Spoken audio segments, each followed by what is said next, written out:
Sejam bem-vindos, sejam bem-vindas.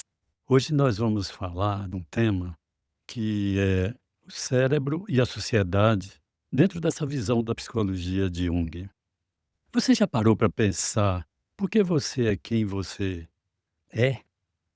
Por que algumas pessoas são mais reservadas enquanto outras não conseguem ficar quietas?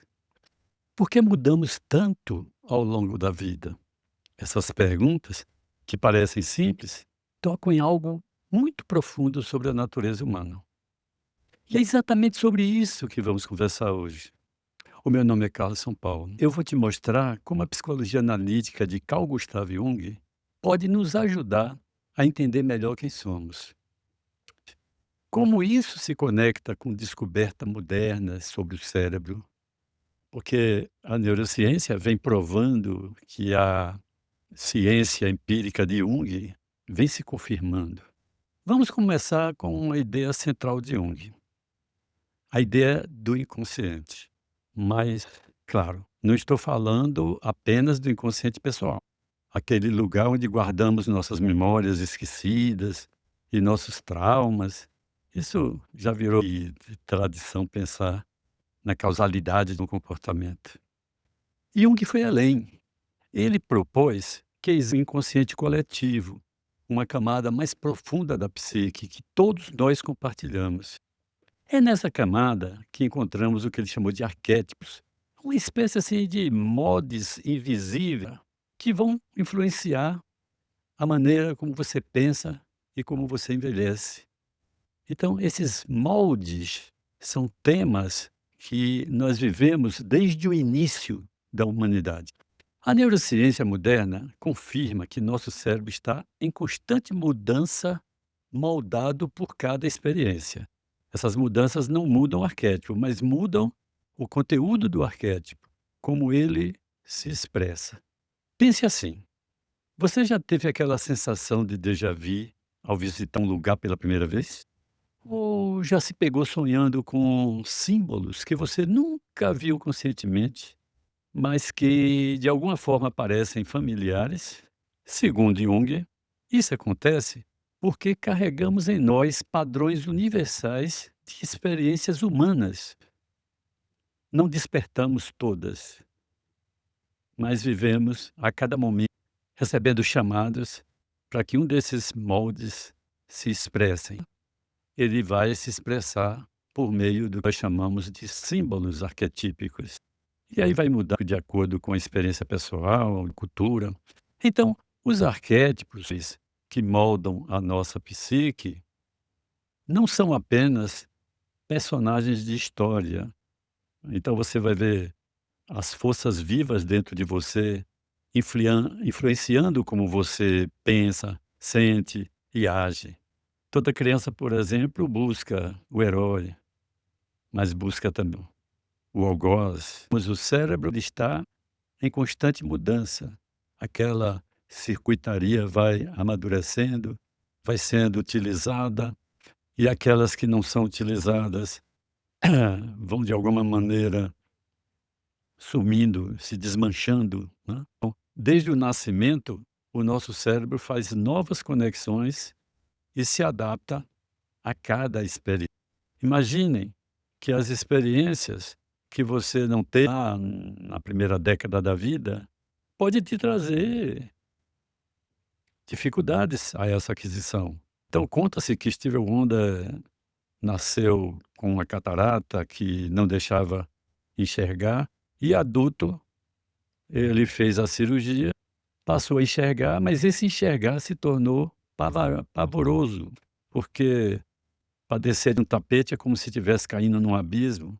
Ele teve que usar um óculos que não entrasse luz e não enxergasse mais nada, porque o cérebro não criou a circuitaria que traduzisse o que os olhos deixam passar para registrar lá na retina.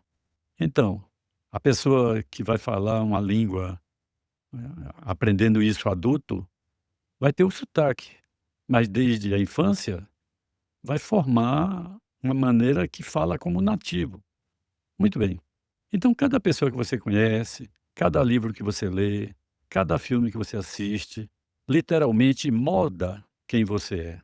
Pense nas crianças de 2 anos. O cérebro delas tem o dobro de sinapses do que o de um adulto. Mas à medida que crescemos, perdemos as conexões que não foram reforçadas pela repetição. É como se o cérebro fizesse uma limpeza, mantendo apenas o que é útil. Aquilo que é experimentado nos primeiros anos de vida e vão sendo reforçados ao longo da vida, e outras situações não são reforçadas. Jung chamaria isso de processo de individuação.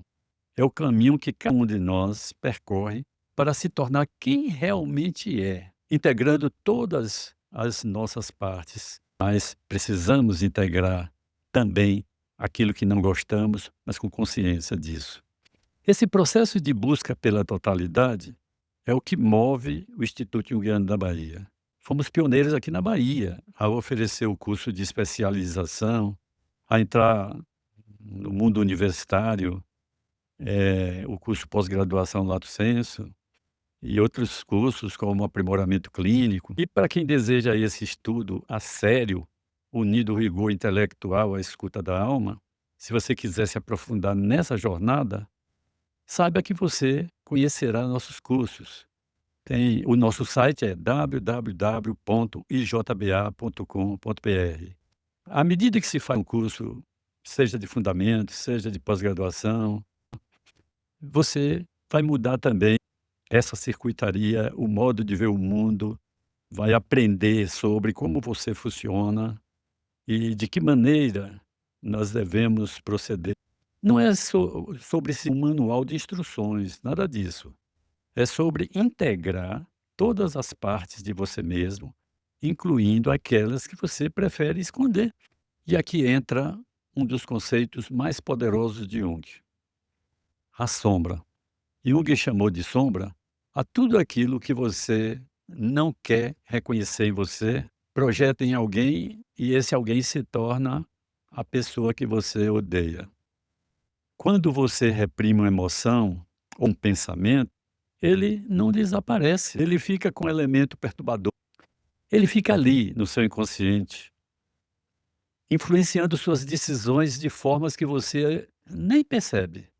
Teve um estudo famoso que mostrou isso de forma clara. As dançarinas de clubes ganhavam o dobro de gorjetas quando estavam ovulando. Não é uma curiosidade? Aí os cientistas se debruçaram para entender o que fazia isso acontecer, qual seria a explicação. Aí descobriram que os homens percebiam, de uma forma subliminar à consciência, mudanças sutis causadas por níveis mais altos de estrogênio. Daí essa forma medida pelas gorjetas, que é muito curioso. Ninguém ali estava pensando conscientemente sobre fertilidade, nem tinham consciência que aquela dançarina estava ovulando. Eu estou procurando fazer um esclarecimento da importância que tem quando você estuda o funcionamento do seu próprio cérebro. Não estou dizendo que vai se saber tudo, mas quando você começa a entender essas forças e abraça a sua sombra, você ganha poder real sobre sua vida. Agora, vamos falar um pouco sobre personalidade. Jung foi um dos primeiros a propor os tipos psicológicos. Ele percebia uma discussão entre Adler e Freud, quando Freud dá um valor muito grande, né, à sexualidade como o princípio mais importante da vida, enquanto que Adler achava que era o poder. E Jung observava que os dois tinham razão. Só que a sexualidade é algo na relação com o externo, é uma extroversão, enquanto que o poder é algo numa relação com o meu interior. Aí é a questão da introversão. Mas Jung ainda tinha um terceiro princípio regente de nossas vidas, que é o princípio da espiritualidade. Ele dividiu as pessoas em introvertidos e extrovertidos. quanto à atitude da consciência. E essa divisão não era apenas sobre ser tímido ou sociável. Esse introvertido aqui não é dessa forma. E essa divisão era sobre onde você busca energia. Os extrovertidos buscam energia no mundo externo. Que tal o nosso carnaval agora? Você vai para se hospedar num convento? Pode ser, para viver sua introversão. Você vai um camarote? Pode ser, para viver sua extroversão. Eles precisam de pessoas de movimento, de estímulo constante. Já os introvertidos, eles buscam energia no mundo interno. Eles precisam de silêncio, de reflexão, de tempo sozinho. Eles reagem mais intensamente a estímulos externos. Por isso, preferem ambientes mais calmos. Aquele adolescente em casa que pensativo lá no seu canto, muitas vezes os pais acham que é doença e leva a um profissional que, se não tiver cuidado, pode rotular de depressivo, quando na verdade está exercendo uma maneira de ser, que é a função introvertida. E Jung dizia que ninguém é completamente introvertido ou completamente extrovertido. Todos nós temos as 2 tendências. Agora, qual dessas 2 atitudes da consciência é dominante? Talvez você goste de se hospedar até num convento, nesse carnaval. E se a atitude dominante é a extroversão, provavelmente você vai ter um movimento de querer esse movimento externo, porque é onde você põe a energia. Você pode aprender a desenvolver o lado menos dominante. Um professor universitário introvertido pode aprender a ativar seu modo extrovertido quando precisa dar uma palestra empolgante. A questão do extrovertido e introvertido são 2 opostos. Transcender os opostos é quando você é capaz de lidar com os 2 na consciência. Não se trata de escolher um lado, se trata de integrar ambos. Eu sou de atitude consciente mais introvertida, mas devo exercitar a atitude extrovertida. Agora vamos conectar tudo isso com algo maior, a sociedade. Jung percebia que os mesmos padrões que vemos na psique individual também aparecem na psique coletiva. A sociedade também tem seus próprios arquétipos dominantes. Pense no ideal do extrovertido bem-sucedido que domina nossa cultura. O cara animado, sociável, sempre sorrindo, sempre vendendo alguma coisa. Esse é um arquétipo cultural. Mas no século XIX, as pessoas valorizavam a integridade, o trabalho duro, a honra. Mas no século XX, com a ascensão das cidades e do capitalismo moderno, aí surgiu um novo ideal. O ideal de se vender bem, de ter carisma, de ser a pessoa mais interessante da sala. Olha o que os livros de autoajuda, para quem gosta desse tipo de literatura, mostra. Parece que todo mundo precisa ser extrovertido, interessante, como se a gente pudesse comandar as atitudes apenas por querer, sem conhecer seu próprio inconsciente, como ele atua na sua vida. E olha, não há nada de errado com isso, de ser a pessoa mais interessante da sala. Então, se o arquétipo valorizado é aquele indivíduo que se diz bem-sucedido porque está alegre, vai reprimir aquele outro que está no seu processo de introversão, talvez escrevendo um grande livro, talvez não, e nunca se saiba o que escreveu. E aí, como é que a gente vê a sombra coletiva? A sombra coletiva cresce. Jung diria que muitos dos problemas que enfrentamos hoje, a ansiedade epidêmica, a depressão em massa, a sensação de falta de sentido, são sintomas de uma sombra coletiva não reconhecida. Vivemos um momento histórico que clamamos por profundidade. Vejam como é o Instagram e alguns aplicativos. É como se tudo tivesse que passar muito rápido na superfície, sem uma profundidade. A psicologia analítica é uma ferramenta vital para navegar nas incertezas do presente. Então, nossos cursos estão aí. Conheçam abrindo nosso site www.ijba.com.br. Quem eu realmente sou? O que realmente importa para mim? Qual é o meu propósito? E isso nos leva a outro conceito fundamental de Jung, o conceito de self. A gente passa a vida inteira se relacionando com o self e é bom que o caminho da individuação você possa caminhar, encontrar as pedras e passar por ela. Mas é o trabalho mais importante que você pode fazer, conhecer como você é de verdade. Porque quando você se conhece de verdade, quando você integra as suas partes fragmentadas, algo extraordinário acontece. Você se torna livre, livre das expectativas dos outros, livre dos seus próprios medos e limitações, livre para ser quem você realmente é.